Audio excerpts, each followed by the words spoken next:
कि दो चीज होती है, एक मुद्दे को समझना और मुद्दे को रखना। मेरा ये मानना है कि जितने भी अभी के डेट में चुने हुए जनप्रतिनिधि हैं वो सिर्फ और सिर्फ एक ही काम कर रहे हैं, लोगों को ये बताना और भ्रम फैलाना कि प्रशासन हमारी सुनता नहीं। ऐसा कुछ भी नहीं है। मेरा ये मानना है कि सही तरीके से मुद्दे को अगर आप प्रशासनिक अधिकारियों के सामने रखते हैं तो मैं ये मानता हूं कि प्रशासनिक अधिकारी उन सबको सुनते भी हैं और रिजल्ट भी देते हैं, क्योंकि कई चीजों में हमने जो मुद्दे उठाए हमें तो रिजल्ट मिला ही है। अगर कई सारे मुद्दे को मैं शेयर करना चाहूंगा जिसे मैं आपको पब्लिकली प्रेस नोट जो हमारी जिस मुद्दों पे हमारी सुनी गई है और इमीडिएट उस पर इम्पैक्ट आया है, तो कहीं ना कहीं मेरा ये मानना है कि मुद्दों की जानकारी का अभाव हमारे आज के डेट में चुने हुए जनप्रतिनिधियों के पास है और वो खुद अपने निजी स्वार्थ में इतने फैले हुए हैं कि वो रखना ही नहीं चाहते। जो मुद्दे रखने चाहिए जिस तरह से रखने चाहिए, आप मुझे बताइए पिछले 5 या 6 सालों के अंदर कौन सी ऐसी पॉलिटिकल पार्टी है जिसने ऐसा मुद्दा जनता के लिए रखा हो। सिर्फ एक ही बात बताई गई और एक ही चीज हमें सुनाई गई, हमारी कोई सुनता नहीं। मैं सुनाने के लिए आपने मुद्दा लिया कौन सा और कौन सा मुद्दा आपने सुनाया है, उनको बताया है और उन्हें आपका सुना नहीं गया, कुछ तो बताए। और नहीं सुनता है और तो आप फिर भी इलेक्शन लड़ रहे हो तो आपको तो इलेक्शन लड़ने का अधिकार ही नहीं है। बार बार अगर आप ये कह रहे हो कि हमारी कोई सुनता नहीं है, या कोई भी पॉलिटिकल पार्टी, मैं किसी एक के ऊपर आरोप नहीं लगा रहा हूँ, जितने भी जनप्रतिनिधि है वो कम्युनिटिव रिस्पॉन्सिबिलिटी ले कि हम लोग फेल हैं, बराबर, जिसमें लोक जनशक्ति पार्टी भी फेल है ये मैं मानता हूँ, बट हमने जिस मुद्दों पे रखा है, बराबर, जिस मुद्दों को प्रशासन के सामने रखा है उन सभी मुद्दों पे प्रशासन ने काम किया है और हमारी बातों को सुना। रामविलास की ओर से स्वागत है। आज की जो प्रेस कॉन्फ्रेंस हमारी पार्टी की ओर से रखी गई थी उसका मुख्य उद्देश्य यह है कि लोक जनशक्ति पार्टी रामविलास पासवान की जो हमारा जो कैंडिडेट है उसकी नॉमिनेशन हमने कल फाइल की थी, जिसमें बिलन भाई बुरार जो आमोली विस्तार से है और युवा नेता है। और जैसे कि आप जानते ही हैं कि जिला पंचायत के जो चुनाव हुए थे उसके अंदर लोक जनशक्ति पार्टी ने अपने 16 कैंडिडेट उतारे थे, जिसमें पार्टी बहुत अच्छे लेवल पे कई सीटों पे ये रहा था कि हम दूसरे नंबर की पार्टी बन के उभरी थी। फॉर्म का रिजेक्शन हो सकता है, बराबर, लेकिन बहरहाल ये तो इलेक्शन कमीशन का मामला है और जो भी प्रशासनिक अधिकारी जिसको रिटर्निंग ऑफिसर वगैरह जो बनाया गया है वो जो भी निर्णय लेंगे वो हमें लगता है कि हमारे पक्ष में ही होगा। तो अगर कहीं पे किसी कारणवश अगर हमारा फॉर्म रिजेक्ट होता है, जिसकी पॉसिबिलिटी आज के डेट में कम है, लेकिन अगर कुछ ऐसा होता है तो कल को क्या है ना कि पॉलिटिकल पार्टीज के बारे में इफ्स एंड बट्स वाली बातें बहुत सारी प्रदेश में भ्रमिक बातें चालू हो जाती है। तो उससे पहले ही मैंने कल ही निर्णय लिया कि एक प्रेस कॉन्फ्रेंस करके आप सभी को ये सूचित किया जाए। इलेक्शन कमीशन जो भी निर्णय लेगा उसको हम स्वागत करेंगे और अगर ऐसा कहीं पे होता है कि हमारा नॉमिनेशन रिजेक्ट होता है तो लोक जनशक्ति पार्टी अपने संगठन को आगे बढ़ाने के लिए और मजबूती से प्रयास करेगी और अग्रसर रहेगी। रोजगार देने की बात है उससे कहीं पे भी उसको पालन नहीं किया जाए। तो आज से लेकर हम चुनाव लड़े या ना लड़े, लोक जनशक्ति पार्टी का सबसे पहला एजेंडा जो है यहाँ के स्थानिकों को हर एक औद्योगिक इकाइयों में उनकी काबिलियत के हिसाब से रोजगार दिलाना रहेगा। उसके बाद बहुत सारे मुद्दे हैं, बट बहरहाल जो सबसे पहला मुद्दा है, क्योंकि अगर सब रोजगार में नौकरी करेंगे, सब ताकतवर बनेंगे तो सबकी अपनी विचार से भी खिलेगी और प्रदेश का विकास होगा। ये लोक जनशक्ति पार्टी की एक विचारधारा है। आज मैं बहुत रिस्पॉन्सिबिलिटी से बताता हूँ कि माननीय सांसद का जो निधन हुआ वो प्रदेश के लिए एक बहुत बड़ी और दुखद घटना है। न केवल प्रदेश के लिए, ये पूरे देश के लिए एक दुखद घटना है। उसमें कोई दो राय नहीं है कि स्वर्गीय सांसद मोहन भाई डेलकर जी एक आदिवासी बहुत बड़े लीडर थे और वो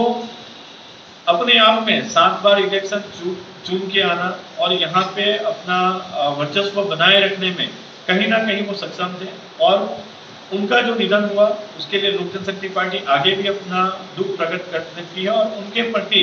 श्रद्धांजलि के रूप में लोक जनशक्ति पार्टी हमेशा उनके साथ खड़ी है और उनके जो भी निर्णय है,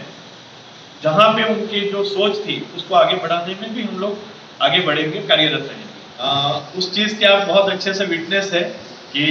जब ये हमारी राशन की जो दुकानें हैं उसको जो है जो प्रशासन में डीबीटी स्कीम लाई जा रही थी, तब से मैंने और महीप गावित जी ने दोनों ने संगठित होकर एक रैली निकाली थी। देखिए ये एक चीज है, हमने विचारों के साथ कभी कॉम्प्रोमाइज नहीं किया है और ना करेंगे। ना हमें सत्ता का कभी मोह रहा है, अपॉर्चुनिटीज आती रहती है जाती रहती है। किसी भी जगह पे बैठना होता तो बहुत अच्छी जगहों पे बैठ सकते थे, लेकिन हमने कभी भी हमारे उसूलों और प्रिंसिपलों के साथ लोक जनशक्ति पार्टी ने कभी भी समझौता नहीं किया है। उनको शुभकामनाएं, वो भारतीय जनता पार्टी की कैंडिडेट है। हमारा अलायंस तो सेंटर में है ही लोक जनशक्ति पार्टी और भारतीय जनता पार्टी का, तो उनको हमारी ओर से बहुत सारी शुभकामनाएं, ढेर शुभकामनाएं। बट आज की डेट में हमने हमारे कैंडिडेट को दादरा नगर हवेली में लोक जनशक्ति पार्टी ने अपना कैंडिडेट उतारा है, तो उसके नजर में हम ये मान के चलते हैं कि आज की डेट में हमारा जो गठबंधन है वो तो नहीं रहा है और ना उसके ऊपर हमने कोई चर्चा की है। तो हम हमारे रूप से पूर्ण रूप से स्वतंत्र है, तो हम हमारे कैंडिडेट को किस हिसाब से जिताएंगे उसके ऊपर हम अग्रसर। राजन भाई, आपने बताया कि किस कारण से आपका फॉर्म कैंसिल हो सकता है। अगर कैंसिल होता है तो आप किसको सपोर्ट करोगे, किसके साथ जाना चाहोगे? देखिए वो तो तकनीकी रूप से सीधा निर्णय रहेगा कि केंद्र का हमारा गठबंधन भारतीय जनता पार्टी के साथ है,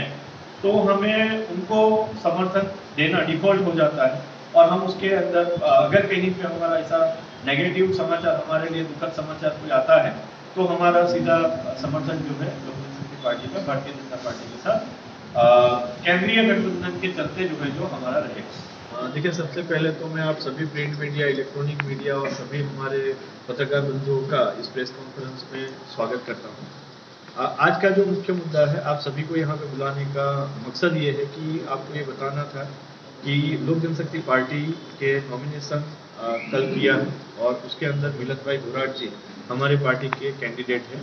तो लोक जनशक्ति पार्टी भी इस बार सांसद के चुनाव में अपना फॉर्म भरे हैं, ये सब आपको बताने के लिए, क्योंकि कल जो है जो हम लोग ज़्यादा समय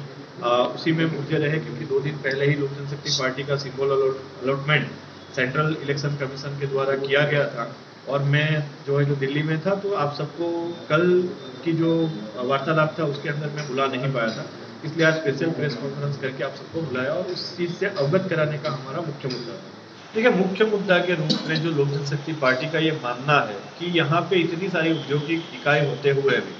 दादरा नगर हवेली में जितने भी हमारे ट्राइबल बेल्ट के हमारे आदिवासी भाई बंधु है या हमारे यहाँ के किसी भी वर्ग के स्थानीय भाई बंधु है, मेरा ये मानना है कि यहाँ पे रोजगार के नाम पे उनको सिर्फ और सिर्फ ठगा जा रहा है। तो लोक जनशक्ति पार्टी का सबसे मुद्दा पहला यही रहेगा कि उन सभी औद्योगिक इकाइयों में जो 80% का जो रूल है उसको इम्प्लीमेंट किसी भी तरह से, उसके लिए हमें लोक जनशक्ति पार्टी को किसी भी संघर्ष का सामना करना पड़ेगा, तो उसके लिए हम कटिबद्ध हैं और हम वो करेंगे और हमारे सभी स्थानिकों को रोजगार के लिए आगे बढ़ाएंगे। दूसरा, आपने हाल ही में मैंने एक मुद्दा उठाया था कि डोमिसाइल के जो 20 मार्क हैं,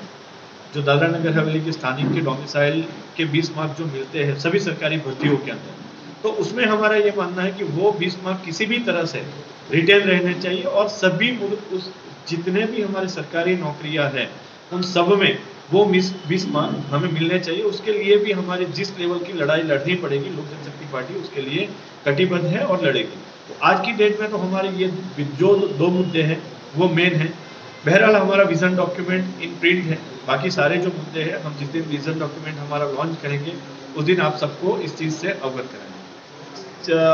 बहुत जिम्मेदारी से ये मैं आप सबको कहना चाहूँगा कि प्रदेश में पिछले लगभग 1.5-2 महीने से मैं कंटिन्यूस अलग अलग जगहों पे मैं घूम रहा हूँ। मैंने ये पाया है कि लोगों में एक अजीब सी मायूसी छाई हुई है। लोग अपना कॉन्फिडेंस